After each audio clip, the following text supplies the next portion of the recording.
Hello everyone, how are you today? And today I wanna try to cook Vietnamese food. This is ingredients for pho, chicken, some vegetables, also noodles, and chili and garlic, and beef. So the first one I wanna try to cook Pho Ga. Ga means chicken, and the second one I will try to cook Pho Bo.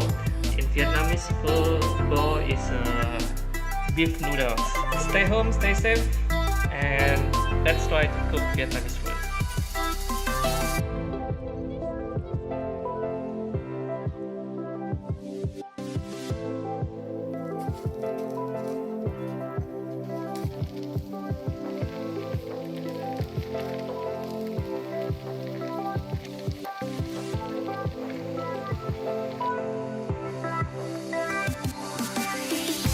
Yay!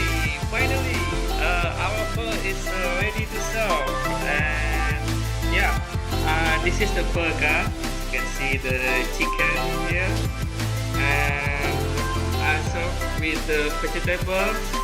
And this is the Pho Bo. Our pho is ready to serve.